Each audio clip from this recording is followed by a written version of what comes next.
The moment you tell someone your goal, your brain starts treating it like you have already done it. Not metaphorically, literally. Your dopamine system fires as if the work is complete before you have lifted a single finger. And by the end of this video, you will understand exactly why. Think about the last goal you set. Maybe you wrote it down, told a friend, posted it somewhere, and for a moment you felt incredible, fired up, ready to go. But then a few days passed, and that energy just faded. You probably blamed yourself, said you were lazy or undisciplined, or that the goal was just too ambitious. But here's what I want you to hear right now. It was not your fault. What happened to your motivation was not a character flaw. It was your brain doing exactly what it was designed to do. And once you understand the mechanism behind it, everything changes. This phenomenon even has a name. Researchers call it identity-based symbolic self-completion, which sounds complicated, but the basic idea is simple. Your brain cannot always tell the difference between doing something and just thinking about doing it. Here is what the research actually shows. In a 2009 study published in Psychological Science, NYU psychologist Peter Gollwitzer and his colleagues ran experiments on law students and lawyers. They found that people who announced their identity-related goals, like, "I want to become a better lawyer," did significantly less actual studying than those who kept their goals private. Not a little less, measurably, consistently less. And the twist? The announcers felt just as confident about their progress as the people who were actually putting in the work. Here is what is happening in your brain when this occurs. When you imagine or describe a future version of yourself, the fit version, the successful version, the version who has achieved the goal, your brain activates reward circuitry.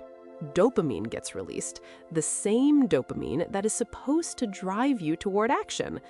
But your brain has already spent some of that motivational fuel. It got the reward hit from the fantasy, and biologically, there is less drive left to actually do the work. Think of it like a timeline. First, you set the goal. Your brain floods with dopamine. That feels amazing. Then you imagine achieving it. Maybe you even tell people. Another dopamine hit. Then comes the hard part, the actual work. But by this point, your dopamine reserves have already been drawn down. The excitement has been borrowed from the future. You are running on empty before you have even started. That is not weakness, that is neuroscience. Gollwitzer described this as a kind of social reality. When other people acknowledge your goal, when they nod and say, "That is great, you should totally do that," your brain registers that acknowledgement as progress. It is as if the social world has already validated the identity you are striving for. And once your brain feels validated, the urgency drops. That right there is your missing motivation. But here's what most people get wrong. They think the solution is just to stop telling people their goals, keep it secret, stay mysterious. And yes, that helps a little, but it misses the deeper issue entirely. The problem is not just external sharing. The problem is internal visualization too. Every time you imagine yourself succeeding, crossing the finish line, getting the promotion, seeing the number on the scale, your brain processes that image almost like a memory of something that already happened. Gabriella Oettingen, also at NYU, has spent decades studying this exact mechanism.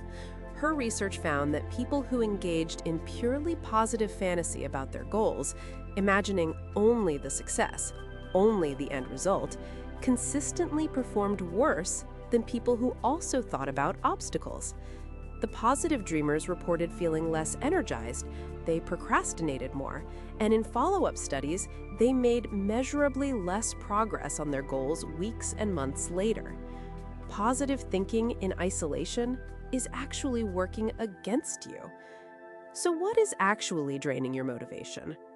There are 3 specific traps most people fall into without realizing it. 1, announcing goals to others for social approval. 2, detailed visualization of the success state without ever thinking about the obstacles. 3. Setting goals that are tied to your identity, like I am a runner or I am a writer, before you have built the actual behaviors to support that identity.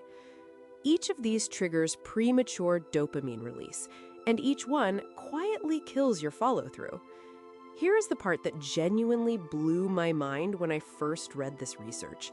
The more meaningful the goal is to your sense of self, the worse this effect gets. The goals that matter most to you, the ones tied to who you think you are or who you want to become, are the ones most likely to trick your brain into thinking you are already there. Oettingen's research put hard numbers behind this idea. Participants who engaged only in positive fantasy about weight loss lost significantly less weight over the following year compared to those who also mentally rehearsed the obstacles they would face. The difference between pure dreaming and mental contrasting was that dramatic. Your brain is not broken. It is just responding to the information you are feeding it. So what actually works? Because I know that is what you came here for, and I want to be clear. This is not about becoming a pessimist. It is not about crushing your dreams or refusing to imagine success. It is about being smarter than your own dopamine system. And it turns out the fix is surprisingly simple. Here is a 3-step approach grounded in Oettingen's own method, which she calls WHOOP. First, wish. Get clear on the goal, but keep it to yourself or share it only after you have made real progress. Second, outcome. Imagine the best possible result briefly, then immediately pivot away from the fantasy. Third, obstacle plus plan. Ask yourself what is the most likely thing that will get in your way. Then write out your specific response to that obstacle. Not a vague, I will try harder. A real if-then plan. If I miss a workout, then I will do 10 minutes the next morning. That specificity is what keeps dopamine working for you instead of against you. And this matters more than people realize. Oettingen's research on mental contrasting found that WHOOP-style thinking produced significantly higher rates of goal achievement across health, academic, and relationship domains. The process takes about 5 minutes. Most people skip it entirely. The ones who do it are the ones who actually finish what they start. Remember what we said back at the beginning? Your brain borrowed excitement from the future. WHOOP is how you stop borrowing and start building. Here's the reframe I want to leave you with. You are not undisciplined. You are not someone who never follows through. You are someone who has been unknowingly hacking your own brain's reward system, and now you know how to stop. Remember what we said at the very top? Your brain treats the fantasy of success almost like the real thing. That is not a bug. It is actually a feature, but only when you use it correctly. Set the wish, see the obstacle, make the plan, and let the dopamine come from the doing. If this hit home for you, the video on why motivation is actually a myth goes even deeper into how to build systems that do not rely on feeling inspired. Check that out next.